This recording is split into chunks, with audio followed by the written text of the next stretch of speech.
Growing up, my dad was the breadwinner and my mum was a homemaker, and I kind of saw her having to budget out, sort of like, you know, can I drive the kids to school today? Do I have enough petrol? And I used to just think that must be so exhausting. And then as I got older, I got my first job and I got my first super contribution. And even as a 16-year-old, I think I was sort of calculating, thinking, hang on, if you retire at this age and you live to this age, there's a bit of a gap there. And what's going to happen when your money runs out? And I sort of looked at my parents and I just thought, what can I do differently? What can I do to sort of put myself in a better situation where I'm not relying on the pension?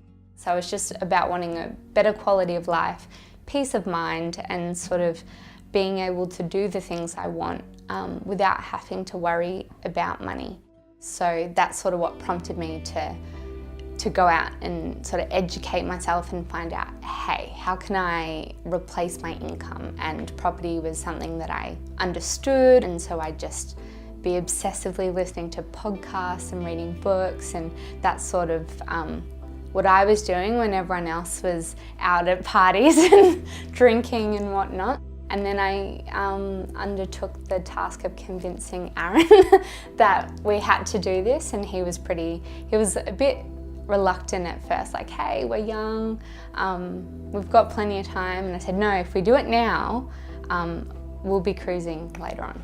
When we first started, Aaron was an apprentice and he was only earning about $7.50 an hour, and I was at university. So what I had to do was automate our savings. So I basically said, Aaron, we're buying a house. And he said, okay. And I said, but I have to confiscate your money. So I kind of set up like a direct transfer from the bank, and that's how we were able to build up a deposit for our first house, because we didn't see it. It just happened in the background. And then I said, hey, cool, let's start saving for the second one. But the Melbourne property market was just going like that, and I was just kind of a bit frustrated. We were saving as fast as we could, and I just did not have the time to research. And Aaron's like, okay, cool, let's get our next property. And I just said, I don't think I can do this by myself. Basically, I was in the bookstore and I'd read every property book on the shelf. And I went in one day and there was this new book and I was like, oh, good, something fresh. So I picked it up and I read their Armchair Guide to Property Investing. And from that, I just thought, wow, this makes sense. And their philosophy and sort of their rules and foundational stuff really resonated with me, about buying quality assets, you know, a mixture of sort of growth assets. And once I'd read that, I jumped on and listened to every podcast from the property couch. On my way to and from work, I had an hour commute each way, so I caught up pretty quickly. Just from listening to them and how their business operates, you can tell that what they're trying to do is in your best interest, and you're not being spooked to. And I genuinely felt that. I mean, at the end of the day, I'm making a decision for myself and for Aaron, and if I didn't genuinely feel that they had my back, or that what they were recommending to me didn't make sense or it wasn't right for me, I couldn't gamble Aaron's future as well as my own. Aaron was on board with property. I said, hey, cool, I think I'd like to get a plan. Our first property is great and it's doing what it's meant to do, but I think we can do better on the second one, and I think these people can help us. And at first he's always the one that's a little bit more reserved. And he's like, oh, I don't understand why we would be paying for advice when you can just go to a mortgage broker or you can go to someone like that. And I just remember their words, you know, from their podcast sort of in the back of my mind, and I'm thinking, you pay in one way or another. Either you pay up front and you get the best advice possible, or you pay by making a bad choice.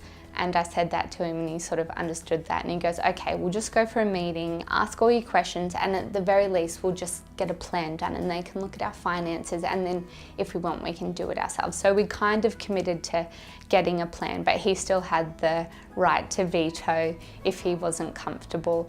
But yeah, he went in there and he He addressed all his concerns. They were able to address in a way that he could understand it. So he walked out of it and he's like, cool, let's do the plan.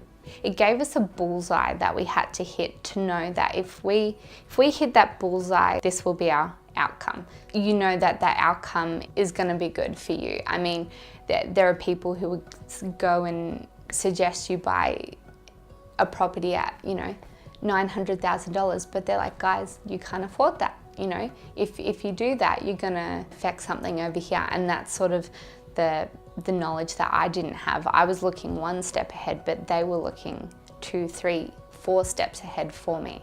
So not a lot of people would do that.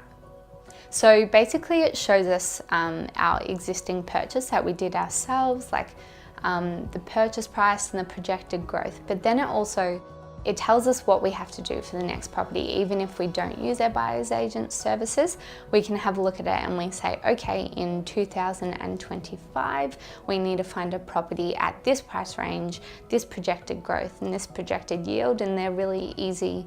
Like you can Google how to work those things out, and we could do that ourselves if we wanted to, and we would know that we would be on track to hit our goal or hit our retirement number or age.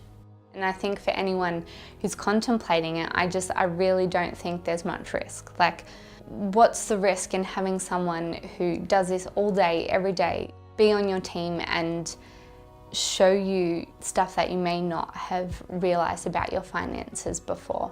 And if that's scary, like imagine not being able to turn the heating on as a pensioner. I think that's scarier than showing someone my bank statement or, you know, sharing what's perceived as personal information. And I think because we've popped our plan in place and we know what we're doing, we can kind of relax a little bit. I mean, I was always too afraid to go on holidays, and I know that sounds ridiculous, but I always thought that I was wasting my time and money going on holidays. But now I know that everything's looked after. I can actually relax and say, hey, you deserve a holiday, go on a holiday.